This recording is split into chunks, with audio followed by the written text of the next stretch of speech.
அல்லேலூயா. பாடல்களை பாடி ஆண்டவருக்கு நன்றி செலுத்தி அநேக காரியங்களுக்காக நாம் ஜெபித்திருக்கிறோம். இப்பொழுது நமக்கு ஆண்டவர் தருகிற அபிஷேகத்தை பற்றி நாம் தியானிக்க போகிறோம். கண்களை மூடி ஆண்டவரே, இந்த மாதத்தில் நீர் எங்களுக்கு கற்றுக் கொடுக்கிற அபிஷேகத்தை எங்களுக்கு நீர் விளக்கி காண்பியும். நீர் கற்றுக் கொடுக்கும் பொழுது அது எனக்கும் எங்களுக்கும் எங்களுடைய வாழ்க்கைக்கும் மிகவும் ஆசீர்வாதமானதாக இருக்கும். நீர் பேசும், நாங்கள் கேட்கட்டும். இயேசுவின் மூலம் ஜெபிக்கிறேன் நல்ல பிதாவே, ஆமென். ஒவ்வொரு மாதமும் வேதத்தில் உள்ள ஒவ்வொரு வசனங்கள் மூலமாக ஒவ்வொரு அபிஷேகத்தையும் நாம் ஒவ்வொரு மாதம் தியானித்து கொண்டு வருகிறோம்.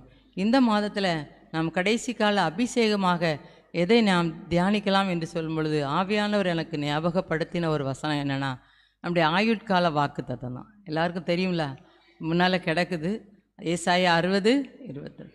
சின்னவன் 1000 சிறியவன் பலத்த கர்த்தராகிய நான் ஏற்ற காலத்திலே அதை தீவிரமாய் ஏற்ற காலத்தில் தீவிரமாய் நடப்பிக்கும் அபிஷேகம். ஆமென். ஏற்ற காலத்தில் தீவிரமாய் நடப்பிக்கும் அபிஷேகம். இந்த மாதம் அதான் நமக்கு அபிஷேகம். என்னது சொல்லுங்கள் எல்லாரும்? ஏற்ற காலத்தில் தீவிரமாய் அபிஷேகம். ஏற்ற காலம். அப்போ அது வரைக்கும் நம்ம எப்படி இருக்கணும்? பொறுமையாக தான் இருக்கணும். ஏற்ற காலம் ஒன்று வரும். இந்த இடத்துல வந்திருக்கிற ஒவ்வொருவரும் ஒவ்வொரு காரியமும் இன்னும் நடக்கலையே ஏன்னு சொல்லி கேள்வி கேட்டுகிட்டே நம்ம இருந்திருப்போம். ஆனால் ஆண்டவர் சொல்கிறாரு, ஏற்ற காலத்திலே தீவிரமாய் நடப்பிக்கக்கூடிய அபிஷேகத்தை இந்த மாதத்தில் ஆண்டவர் நமக்கு தந்து அனுப்புகிறாரு. அதனால் ஏற்ற காலம் வரும், தீவிரமாய் நடக்கும்.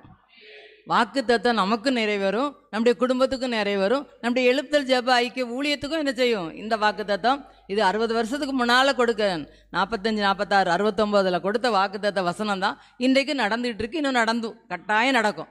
அதனால் நம்முடைய வாழ்க்கையில் இந்த அபிஷேகம் என்ன செய்ய போகுது? நடக்க போகுது.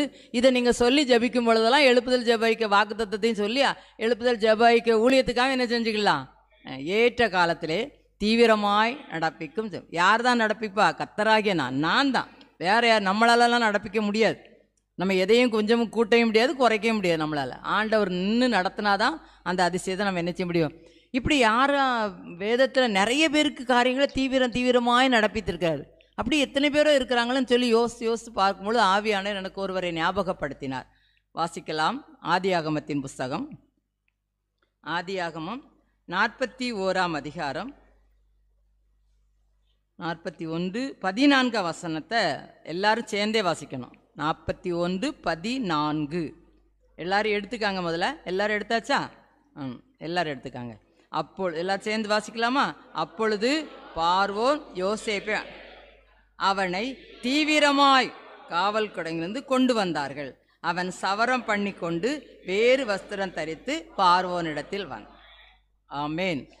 தீவிரமாய் நடப்பிக்கும் அபிஷேகம் அல்ல, நடத்தும் அபிஷேகம் தான். கர்த்தராகிய நான் தான்.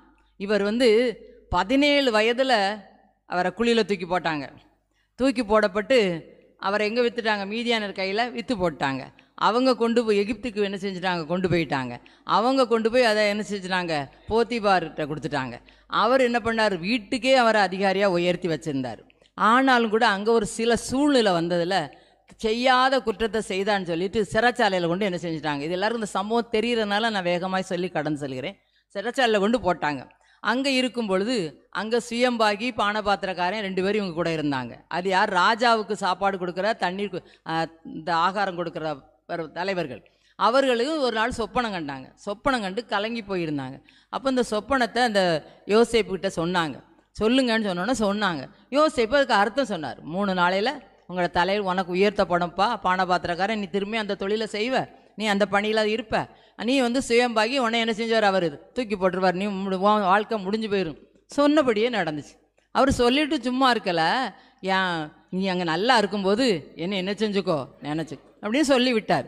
இவ்வளவு நடந்து முடிச்சிச்சு. 2 வருஷம் ஆச்சு. என்ன ஏற்ற காலம் வரணும்ல? ஏற்ற காலம் வந்தால் தான் உயர்த்த முடியும். நீங்களும் நானும் நினச்சி வேற ஒரு வழியில் போனால் என்ன செய்யாது? கண்டிப்பாக நடக்காது. அதுக்கு தான் அந்த உதாரணம். பாருங்கள், 2 வருஷம் ஆகுது, அவர் மறந்துட்டான். ஆனால் இவர் என்ன பண்ணார்? எப்படியாவது நம்ம செய்யாத குற்றத்துக்கு இந்த சிறைச்சாலையில் கிடைக்கும், இதை விட்டு நம்ம வெளியில் வந்தால் நல்லதுன்னு சொல்லி எனக்கு ரெக்கமெண்ட் பண்ணுப்பா ராஜாட்டன்னு சொல்லி விடுறாரு. ஆனால் அவருக்கு ஆண்டவர் என்ன செஞ்சிட்டார்? மறதியை கொடுத்துட்டார், மறந்து போயிட்டார். 2 வருஷம் கழிச்சு இன்னொரு சொப்பனத்தை யார் பார்க்குறார்? ராஜா. அந்த எகிப்து ராஜா பார்வோன் பார்க்குறாரு. அவர் சொப்பனத்துக்கு ஒவ்வொருத்தரையாக கூப்பிட்டு அர்த்தம் சொல்ல பார்க்குறாரு. ஒருத்தருக்கு என்ன செய்யலை, சொப்பனத்தை சொல்கிறாரு, யாருக்கும் அர்த்தம் தெரியலை. ஆனால் அப்போ தான் இவருக்கு ஐயோ நான் மறந்து போயிட்டேனே, ஒரு எபிரேய பிள்ளையாண்டான் நம்முடைய சிறைச்சாலையில் இருக்கிறான், அவர் எங்களுக்கு ஒரு சொன்னார், சொன்னபடியே என்னையை உயர்த்திட்டீங்க, அந்த சுயம்பாகியை தூக்கி போட்டுட்டீங்க, அதே போல் அவரை இப்போ கூட்டிகிட்டு வரணும். அந்த தாரம் தான் அவர் எப்படி கூப்பிட்டு வராங்க பார்த்தீங்களா, தீவிரமாய். அங்கே அவர் எத்தனை வருஷம் சேவ் பண்ணாரோ பண்ணலை, என்ன சூழ்நிலையில் இருந்தாரோ தெரியல, எல்லாத்தையும் சரி பண்ணி ஒரு புது ட்ரெஸ் போட்டு என்ன செய்ய, ராஜாட்ட போனால் சும்மா விடுவாங்களா? இந்த எஸ்தர் ராஜாதி காலத்தில் ஒரு ராஜாவை சந்திக்க போகிறதுக்கு 6 மாதம் அவங்க என்ன செய்யணுமா, சுத்திகரிக்கணுமா. 6 மாதம் அவங்கள மேக்கப் பண்ணாங்க, என்னெல்லாமோ பண்ணணுமா. அதான் இவர் ராஜாவை பார்க்குறதுக்கு சிறை கைதியாக போக முடியுமா? இவரை எல்லாதும் பண்ணுறாங்க. நல்லா இவருக்கு நீட்டாக ட்ரெஸ் பண்ணி, முகத்தெல்லாம் நல்லா அழகாக ஷேவ் பண்ணி, நல்லா தலை முடியெல்லாம் எப்படி இருந்தாரோ, என்ன அலங்கோலத்தில் இருந்திருப்பாரோ, நமக்கு கற்பனை பண்ணி பார்க்க முடியாத அளவுக்கு இருந்திருப்பார். உடனே இவர் எங்கே ஒன்று நிறுத்தியாச்சு, ராஜாட்ட. பாருங்க, ஏற்ற காலத்தில் ஆண்டவர் எப்படி நடத்துவார். அவர் அவளுக்கு வயசு எவ்வளோவான் தெரியுமா? ராஜாவுக்கு முன்பதாக நிற்கும்போது 30 வயது. அதே அதிகாரத்தில் வாசிங்க.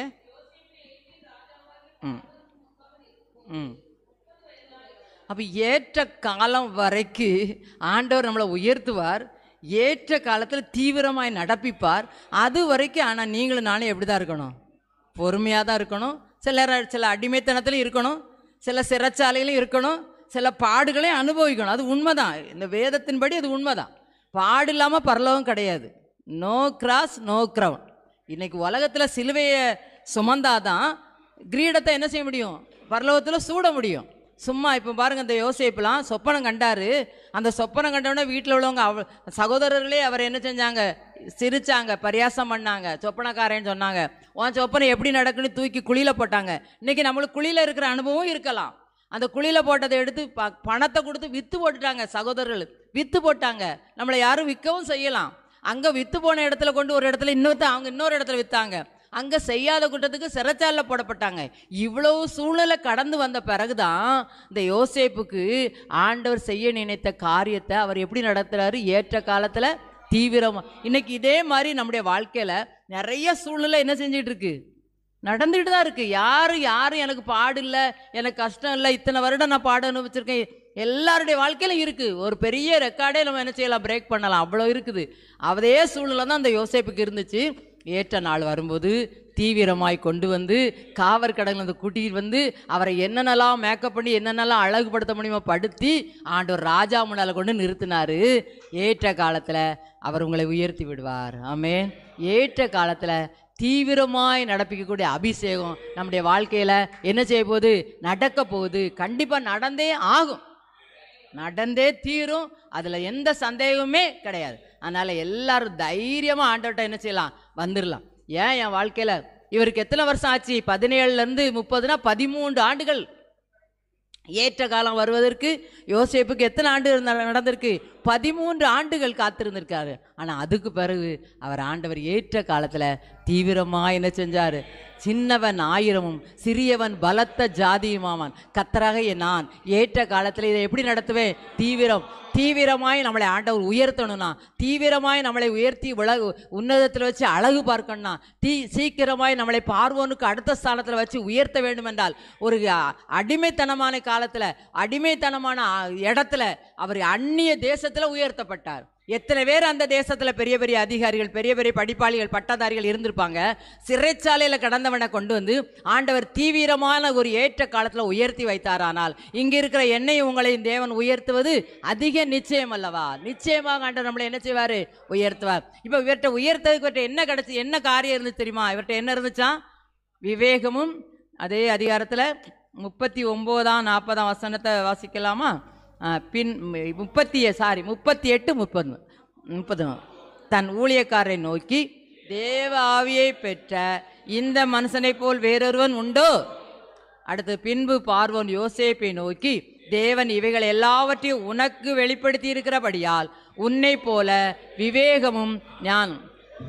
அவர் தான் சொல்றார், தேவ ஆவி பெற்றவனு நீதான்ப்பா, விவேகம் உள்ளவனு நீதான், ஞானம் உள்ளவனு நீதான். எங்க ஒருவேளை எங்கள் எகிப்து நாட்டில் தேடி பார்த்தா இப்படி ஒரு அபிஷேகப்பட்ட மனுஷனை நாங்கள் என்ன செய்ய முடியாது, பார்க்க முடியாது. ஏன்னா அவர் கூப்பிட்டு பார்த்தாரு, எல்லா அதிகாரியும் எல்லா கல்தையர் குறித்து எல்லாரையும் கூப்பிட்டுருப்பாரு. அங்கே யார் யாரெல்லாம் அப்படி அர்த்தம் சொல்லணும்னா அவளையும் கொண்டு வந்திருப்பார். ஒருத்தருக்கு என்ன தெரியலை, இதுக்கு அர்த்தம் தெரியலை. அப்போ உனக்கு தான் தெரிஞ்சிருக்கு. அப்போ நீ தான் தேவ ஆவி பெற்றவன், நீ தான் விவேகம் உள்ளவன், நீ தான் ஞானம் உள்ளவன். ஒன்னே போல மனுஷன் யாருமே இந்த உலகத்திலே கிடையாது. இப்படி தான் ஆண்டவர் நம்மளை தீவிரமாய் உயர்த்த போகிறார். நம்மளை பார்த்து சொல்லுவாங்க, இன்னைக்கு அநேக நம்மளை சிறைச்சாலையில் தூக்கி போட்டிருக்கலாம், செய்யாத குற்றத்துக்காக குழியில் தூக்கி போட்டிருக்கலாம், இப்போ காசு வாங்கி விற்றுருக்கலாம், இன்னும் என்னென்ன செய்ய வேண்டுமோ அத்தனை அவமானம் நம்மளை படுத்தியிருக்கலாம். ஆனால் ஏற்ற காலம் வருவரை அதை பொறுத்திருந்தீங்கள் என்றால் அந்த தேசத்தில், ஒருவேளை நம்ம இந்திய நாட்டிலே நம்ம தான் தேவ ஆவி பெற்றவங்க, நம்ம தான் ஞானம் உள்ளவங்க, நம்ம தான் விவேகம் உள்ளவங்க, நம்மளை மால விவேகி, நம்மளை மாதிரி ஞானம் உள்ளவங்க, தேவ ஆவி பெற்ற மனுஷங்க இந்த உலகத்தில் தேடி பார்த்தா யாருமே கிடையாது. ஏற்ற காலத்திலே ஆண்டவர் தீவிரமாய் நடப்பிக்க அபிஷேகம் செயல்பட்ட பொழுது அதுக்கு பின்னால் நம்ம வாஸ்தவமானா அவருக்கு என்ன கிடைச்சி தெரியுமா, அந்த தேசத்தில் அவர் தான் யார், எகிப்து தேசத்துக்கு அதிகாரி. அந்த அதிகாரி இருந்தோடனே என்ன பாருங்க, அதே இதில் 45வது வசனம் 43வது வசனத்தை வாசிங்க. தன்னுடைய 2ஆம் ரதத்தில், எல்லாரும் சேர்ந்தே வாசிக்கிறோம், 42லேருந்தே வாசிக்கலாம். தன் கை போடப்பட்ட முத்திரை மோதிரத்தை கழற்றி அதை யோசேப்பின் கையிலே போட்டு மெல்லிய வஸ்திரங்களை அவனுக்கு உடுத்தி பொன் சரப்பணி அவன் கழுத்திலே தரித்து தன்னுடைய 2ஆம் ரதத்தின் மேல் ஏற்றி தெண்டனிட்டு பணியுங்கள் என்று அவனுக்கு முன்பாக கூறுவித்து எகிப்து தேசத்துக்கும் முழுமையாக உன்னை. ஆமேன். 46 வசனத்தில் பார்த்தீங்கன்னா, எகிப்து பார், யோசேப்பை நோக்கி பார், இந்த எகிப்து தேசம் முழுவதுக்கும் உன்னை என்ன செஞ்சுட்டேன். ஆமாம். அதுக்கு அடுத்தது பாருங்க, பின்னும் பார்வோன் யோசேப்பை நோக்கி, நான் பார்வோன் தான், பேர் தான், நான் ராஜா தான், பார்வோன் தான், ஆனாலும் எகிப்து தேசத்தில் உள்ளவர்களில் ஒருவனும் உன் உத்தரவில்லாமல் தன் கையையாவது தன் காலையாவது அசைக்கக்கூடும். ஆமேன். லேலுயா. ஏற்ற காலத்திலே தீவிரமாய் நம்மளை உயர்த்தக்கூடிய நடத்தக்கூடிய அபிஷேகத்தோடு இந்த இடத்த விட்டு நம்ம கடந்து போவோம். நிச்சயமா ஆண்டவர் நம்மளை என்ன செய்வார். இவ்வளோ இதுக்கு மேலே ஏதாவது பெரிய அதிசயம் நமக்கு வேணுமா? ஒருவேளை நம்மளும் இந்த சிறைச்சாலை, அவர் சிறைச்சாலை கிடச்சிது, குழி கிடச்சிது, விற்று போட்டாங்க, இன்னும் செய்யாத குற்றத்தெல்லாம் அந்த அம்மா குற்றம் சாட்டினாங்க. ஆனாலும் கூட ஏற்ற காலம் வரைக்கும் அவர் காத்திருந்தார். ஏற்ற காலத்திலே உயர்த்தும் அபிஷேகம் என்னையும் உங்களையும் உயர்த்தி உன்னதத்தில் வச்சு ஆசீர்வதிக்கும். ஆண்டவர் இந்த அபிஷேகத்தை நமக்கு தரும்படியாக கண்களை மூடி நம்ம அப்படியே நம்ம என்ன செய்ய போகிறோம், ஜெபிக்க போகிறோம். எல்லாரும் கண்களை மூடுவோம். ஆண்டவரை ஏற்ற காலத்திலே தீவிரமாய் உயர்த்தும், தீவிரமாய் நடப்பிக்க அபிஷேகத்தை என் குடும்பத்தில் தாங்கப்பா, என் பிள்ளைகளுக்கு தாங்கப்பா, என்னுடைய குடும்பத்தார் எல்லாருக்கும் தாங்காண்டவரே, என் பணியில் தாங்காண்டவரே, எங்களுடைய தொழிலில் தாங்காண்டவரே, எங்களுடைய எழுப்புதல் ஜெபைக்கே ஊழியத்தில் தாங்க. கண்டிப்பாக நடக்கணும்ப்பா. சின்னவன் ஆயிரமாவான், சிறியவன் பலத்த ஜாதியுமாவான். சின்னவன் ஆயிரமாவான், சிறியவன் பலத்த ஜாதியுமாவான். தேவனின் மாறாத வாக்கு அது, தேவனின் மாறாத வாக்கு அது. தீவிரம் நிறைவேறும் காலம் இது, தீவிரம் நிறைவேறும் காலம் இது. சின்னவன் ஆயிரமாவான், சிறியவன் பலத்த ஜாதியுமாவான். கலங்காதே யாக்கோபி சிறு கூட்டமே, கர்த்தரேசு இருக்கின்றார் வழிகாட்டவே. கலங்காதே யாக்கோப் சிறு கூட்டமே, கர்த்தரேசு இருக்கின்றார் வழிகாட்டவே. எப்போதும் அவர் சிலுவை நம்பலமே, எப்போதும் அவர் சிலுவை நம்பலமே. பலுகிடுவாய் பெருகிடுவாய் என்னாலுமே, பலுகிடுவாய் பெருகிடுவாய் என்னாலுமே. சின்னவன் ஆயிரமாவான், சிறியவன் பலத்த ஜாதியுமாவான். அல்லேலுயா. ஆண்டவர் நம்மளை ஏற்ற காலத்தில் தீவிரமாய் நடப்பிக்கும் அல்லது தீவிரமாய் உயர்த்தக்கூடிய அபிஷேகத்தினால் என்னை உங்களை நிரப்பி நடத்தி அனுப்புகிறார். ஆண்டவரே, இந்த வசனத்துக்காக, இந்த அபிஷேகத்துக்காக நன்றி. இந்த அபிஷேகம் அது பொய் சொல்லாது. இந்த அபிஷேகம் அது உண்மைதான் ஆண்டவரே. இந்த அபிஷேகம் போதித்தபடியே அது எங்களை நடத்தும் ஆண்டவரே. இந்த அபிஷேகம் இன்னைக்கு எங்களுக்கு என்ன கற்று தந்திருக்கோ அது என்னுடைய குடும்பத்தை நடத்தட்டப்பா, என்னுடைய பிள்ளைகளை நடத்தட்டப்பா, என்னுடைய ஊழியத்தை நடத்தட்டப்பா, என்னுடைய பணிகளை நடத்தட்டப்பா, என்னுடைய தொழில்களை நடத்தட்டப்பா. சின்னவன் 1000 சிறியவன் பலத்த ஜாதியும் ஆவான். கர்த்தராகிய நான் ஏற்ற காலத்திலே இதை தீவிரமாய் நடப்பிப்பேன் ஆண்டவர். தீவிரமாய் நடப்பிக்கும் அபிஷேகத்தோடு இந்த இடத்த விட்டு கடன் செல்கிறோம். எங்களுடைய வாழ்க்கையிலும் நாங்கள் ஒருவேளை குழியில கிடக்கலாம் ஆண்டவரே, குழியை விட்டு எடுத்து எங்களை விற்று போட்டிருக்கலாம் ஆண்டவரே, அந்நியர்கிட்ட விற்று போட்டிருக்கலாம் ஆண்டவரே, செய்யாத குற்றத்துக்காக சிறை தண்டனை அனுபவிச்சுட்டு இருக்கலாம், அநேக காரியத்தில் சிறைப்பட்டு போய் இருக்கலாம்ப்பா.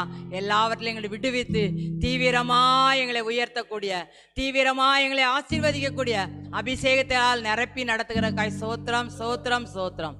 இயேசுவின் மூலம் ஜெபிக்கிறேன் பிதாவே, ஆமென். அல்லேலூயா.